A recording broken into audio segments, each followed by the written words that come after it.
Bab 2 Surat Kematian. Saat ini, sebuah Rolls-Royce hitam dengan plat nomor Jiang A88888 perlahan berhenti di depan gerbang bandara. Seorang pria parubaya berjas hitam segera maju dan membuka pintu dengan hormat. Jika pemandangan ini dilihat oleh orang-orang kelas atas di Jiangzhou, pasti mereka semua akan terkejut, karena pria parubaya ini adalah orang terkaya di Arun Chengwu, tetapi saat ini, dia harus membuka pintu untuk orang lain. Jiangzhou, Suta harus membu. Kemudian melihat seorang pria tua berambut putih berjalan, mengenakan setelan pakaian tradisional Tiongkok berwarna biru tua, memegang tongkat di tangannya, di atas tongkat itu bertatahkan batu safir seukuran telur, tampak tua dan lemah, tetapi tubuhnya sangat tegak, dengan aura yang agung. Tuan muda, mungkinkah dia sudah mau keluar? Tetua tiba-tiba bicara, menatap pintu keluar bandara dengan tatapan mata yang tajam. Pada saat ini, dua orang dengan tubuh yang tegak tiba-tiba muncul satu demi satu. Mata tetua selalu tertuju pada sosok pemuda yang berjalan di depannya. Dalam keterkejutan Su Chengwu, tetua berjalan dengan cepat, membungkuk, menundukkan kepala, dan dengan hormat mengatakan, keluarga Yuan di kota Yandu, pelayan Han Tiancheng, menjemput tuan muda kembali ke kota Yandu dan bertanggung jawab atas semuanya untuk keluarga Yuan. Petik 2. Mendengar tetua melaporkan, Yang Chen akhirnya tahu siapa tetua itu, kata-kata Kon. Namun, saat mendengar kata-kata, keluarga Yuan, kegembiraan karena baru saja pulang ke tanah airnya langsung menghilang, dan kemarahan langsung mengalir. Yang Chen melirik Han Tiancheng dengan jijik, sungguh ironis, 10 tahun yang lalu, ibuku dan aku diusir dari keluarga serta diancam. Kami tidak akan diizinkan untuk masuk ke kota Yandu karena aku adalah anak haram dan aku tidak berhak untuk memiliki semuanya dari keluarga Yuan. Sekarang ingin menyuruhku memimpin keluarga Yuan. Petik 2. 18 tahun yang lalu, ketika aku baru berusia 9 tahun, aku berlutut di depan pintu keluarga Yuan.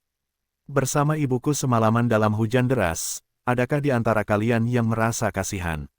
5 tahun lalu, ibuku menderita penyakit yang serius dan putus asa. Aku meminta keluarga Yuan untuk membantu pengobatannya, lalu bagaimana kalian melakukannya? Sekarang setelah tahu aku telah kembali dari wilayah utara dengan kekuatan besar, kalian ingin aku memimpin keluarga Yuan. Pulang dan beritahu orang itu, bagiku, apa keluarga Yuan itu. Jika berani membuatku marah, jangan salahkan aku pergi ke kota Yandu sendiri. Kon, kata-kata ini telah ditekankan di dalam hatinya selama bertahun-tahun. 5 tahun pengalaman militer telah membuat hatinya teguh, tidak akan pernah ada perubahan dalam hatinya, tetapi pada saat ini, kenangan yang menyedihkan telah membuat mata pria kuat ini memerah. Han Tiancheng menghela nafas, seolah-olah dia sudah menebak adegan ini, lalu mengatakan, grup Yan Chen akan menetap di Jiangzhou baru-baru ini. Semua ini ada saat ibumu masih di Yandu, dinamai menurut namamu dan dia, dengan kerja keras dia membangun perusahaan ini, sekarang setelah ibumu meninggal, grup Yan Chen harus dikembalikan kepadamu. Petik 2. Yang Chen tersenyum dingin dan mengoreksi, bukan keluarga Yuan yang mengembalikannya padaku. Grup Yan Chen awalnya memang milik ibuku, tapi pernah diambil dengan kejam oleh kalian. Saat mengatakan itu, Yang Chen langsung pergi.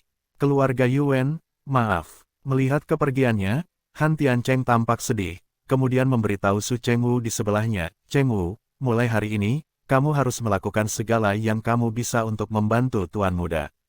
Setelah mendengarkan ini, Su Chengwu tampak hormat, tetua Han Tiancheng, tanpamu, tidak akan ada aku hari ini, jangan khawatir, aku akan membantu tuan muda dengan sepenuh hati. Han Tiancheng tiba-tiba mengatakan, ngomong-ngomong, tuan muda sudah menikah 5 tahun lalu, sekarang tuan muda telah kembali, kamu pergi ke keluarga Qin untuk memberitahu ini atas nama keluarga Yuan.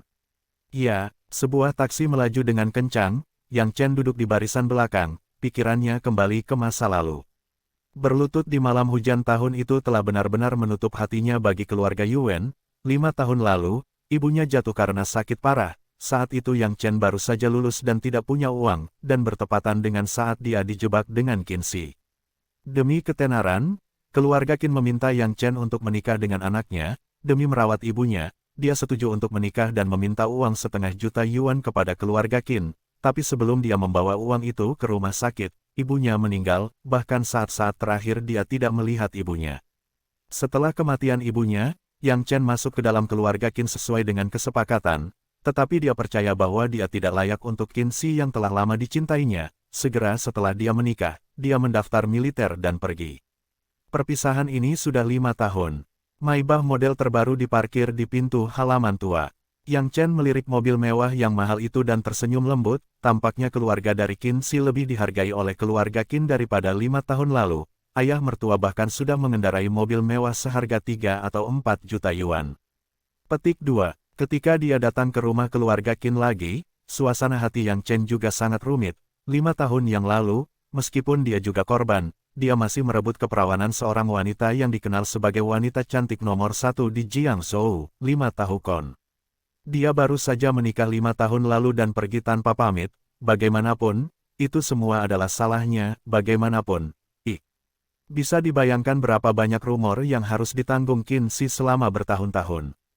Pada saat itu dia sangat tidak percaya diri, hanya dengan mendaftar di bagian militer mungkin baru layak untuk bersama Qin Shi. Sekarang, dengan kekuatannya, dia akhirnya memenuhi syarat untuk memberitahu semua orang bahwa dia adalah layak untuk Qin Shi. Berjalan ke gerbang halaman, Yang Chen mengangkat tangannya. Saat akan menurunkan tangannya, tangannya tiba-tiba tertegun. Percakapan yang tidak enak terdengar dari halaman. Suara Ibu Qin terdengar, "Wang Jian, bibi baru-baru ini mendaftarkan surat kematian untuk pria sampah itu. Jangan khawatir, saat surat kematian dikeluarkan, Qin Shi akan melajang lagi. Ayah Qin juga mengatakan, jika saatnya tiba, aku akan menjadi orang pertama yang menyetujui pernikahanmu dengan Qin Shi.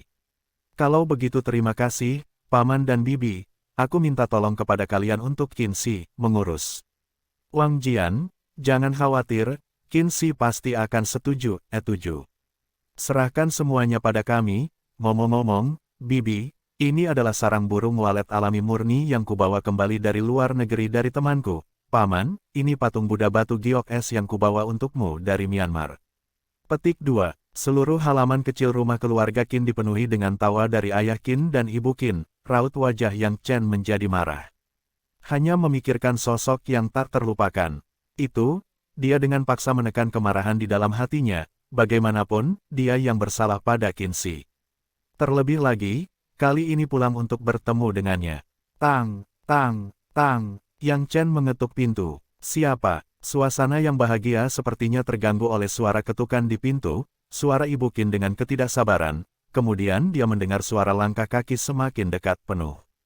Ibu Qin membuka pintu, senyum di wajahnya belum sepenuhnya hilang lalu melihat sosok yang tidak ingin dia lihat, tiba-tiba seperti melihat hantu, dan mengatakan dengan marah, "Kamu, apa kamu Yang Chen?" Bab 2 Surat Kematian. Saat ini, sebuah Rolls-Royce hitam dengan plat nomor Jiangha